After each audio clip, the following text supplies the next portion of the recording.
Soul ties have been catching people up for centuries, even since the Bible days. They have destroyed relationships, ruined homes, and brought down even powerful and strong men. By the end of this video, I will have exposed 3 common myths about soul ties and how to break free from them, so make sure you watch all the way to the end. We did a survey, and out of everyone who we asked the following 3 questions to, no one got all 3 correct. Before we get into the 3 questions, let's define what a soul tie is. A soul tie is an emotional attachment or connection that ties you to another person. You can, in a real sense, become anchored or bound to an individual through your soul. Did you know that?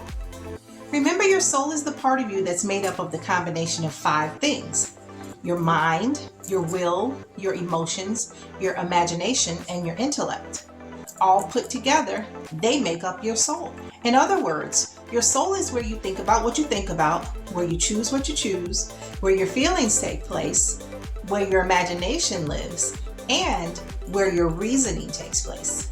If you find yourself consumed with thoughts about another person that you are or were once close to, or making odd choices when it comes to that person, or spying on them, or dreaming of moments with them, if you're heartbroken over a relationship with a person being over and you miss them so much you feel like you're gonna go crazy, or you literally ache without them and you have a strong desire to still be with them, then that means your soul is tied to that person.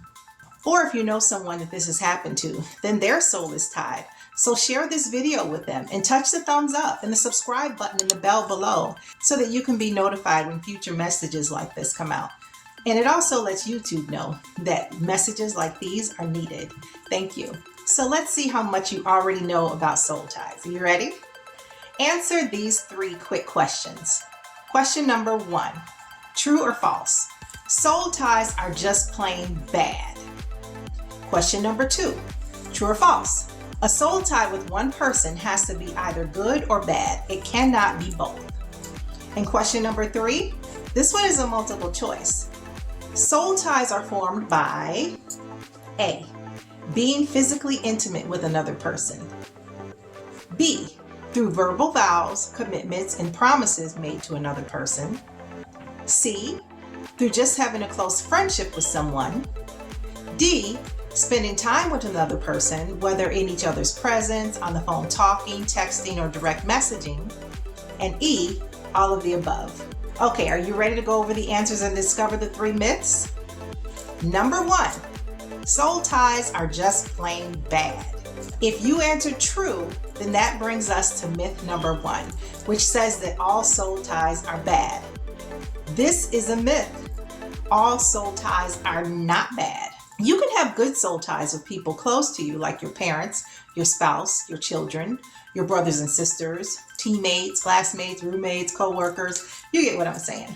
These relationships, when they're healthy ones, are good. God takes pleasure in us having healthy soul ties with positive people that add value to our lives. People that sharpen us as iron sharpens iron, or people that make us better people and give us wise counsel from the Lord. Here's an example of a healthy soul tie found in the Bible. It's found in 1 Samuel chapter 18, verse 1. This is the story of David and Jonathan, King Saul's son.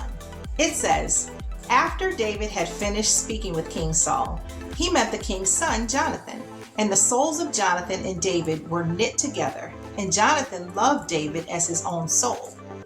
This is an example of a close friendship that formed between 2 people. These 2 became closer than brothers, seeing the other soul as their own. I have a friend like this. It's a good thing when God joins 2 people together as friends. Just like God assigns his sons and daughters to speak life, or to be that bright light, or to be the voice of wisdom in people's lives, Satan does the same thing, but on the dark side. He purposely assigns his sons and daughters as counterfeit friends and counterfeit relationships to speak negativity and death, or to be that gray shadow that tries to dull or snuff out the light, or to be that voice that speaks nonsense or foolishness and doubt into people's lives. When you first meet them, you know something just doesn't seem quite right. But if you don't flee from that relationship, then the things that they say or do begin to sound not so bad, or good even. They act like it's you that's just too uptight and that you need to loosen up and have some fun.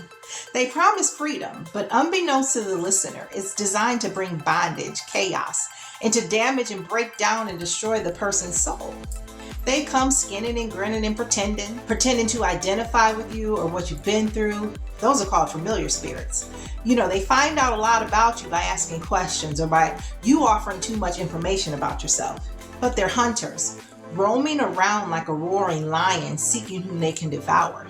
So you give up valuable and intimate details about you, and they eat it up like tasty morsels. Then they turn on you and use it to damage you later.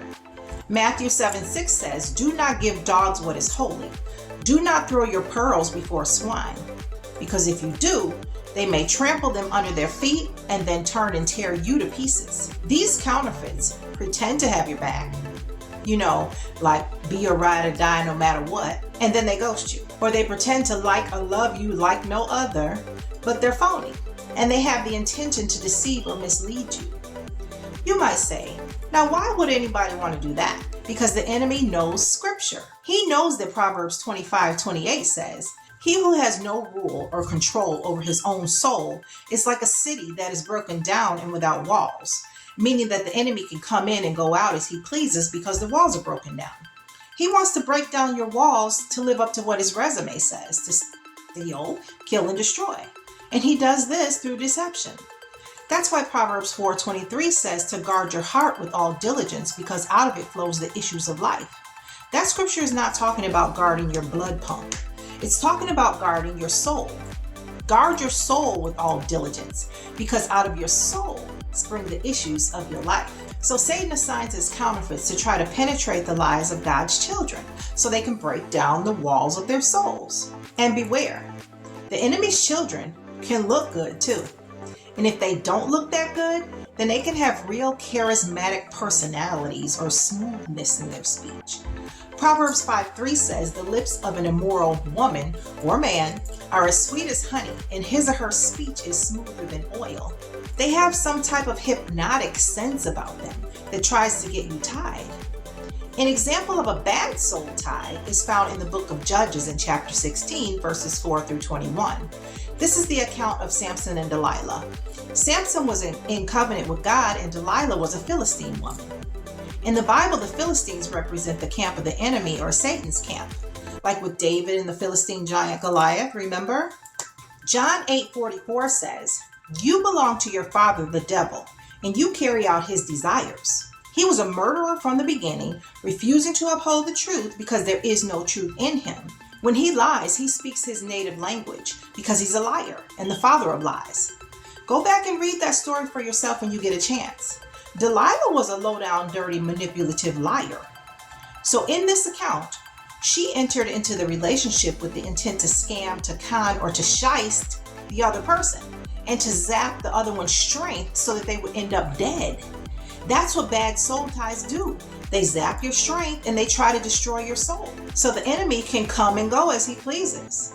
Verse 5 of Judges 16 says, "The rulers of the Philistines went to Delilah and said, 'See if you can lure Samson into showing you the secret of his great strength, and how we can empower him so we may tie him up or bind him and subdue him.'" Remember, subdue means to bring under control by force. They say to Delilah, "Do this, and each one of us will give you 1,100 shekels of silver." Delilah was a con artist, and she was clearly janky. She didn't even try to hide it. But no matter how many times she obviously manipulated Samson, he kept on making the choice, using his will to keep dealing with her. Why? Because Delilah had his soul tied up. All right, enough of that. Question number 2. A soul tie with another person has to be either good or bad. It cannot be both. If you answer false, saying that a soul tie with one person has to be good or bad, and it cannot be both, then you answered correctly. Bringing us to myth number 2. It is a myth that a soul tie with the same individual has to be either good or bad. It can indeed be both. You can have a good soul tie and a bad soul tie with the same person. Here's an example. Let's say you're married or in a relationship, and of course you have formed a soul tie because it's your spouse. However, If that relationship has taken a turn and become painful, abusive, or damaging, you can break the unhealthy part of the soul tie so it can't damage your soul. And you can keep the healthy part that's normal for a godly marriage. In fact, you should do this as a means of keeping watch over your own soul and for your protection. What do I mean? Open souls with wounds attract dogs and wolves. And then they come sniffing around you because they want to lick at your wounds. And if you're vulnerable, you just might let them. But you don't want that. That just opens up the door to more trouble and more unhealthy soul ties. And the same goes, for instance, if you have a strong soul tie with your child, which of course you do with your child. But if that child goes wayward or prodigal or starts saying or doing things that break your heart, then you can do the same thing and sever the unhealthy tie that's hurting you and keep the healthy, normal tie. Good soul ties are not meant to be painful. They're meant to be loving, meaningful, and productive, producing good fruit, not painfully ripping your heart out and producing deep sadness and depression and causes you to go stir crazy and to gray your hair out. That's not of God. Both of the above scenarios can wreak havoc on your soul if you don't break the deadly part of the soul tie, because oftentimes a spouse or a child are the closest people to you and they carry the strongest bonds.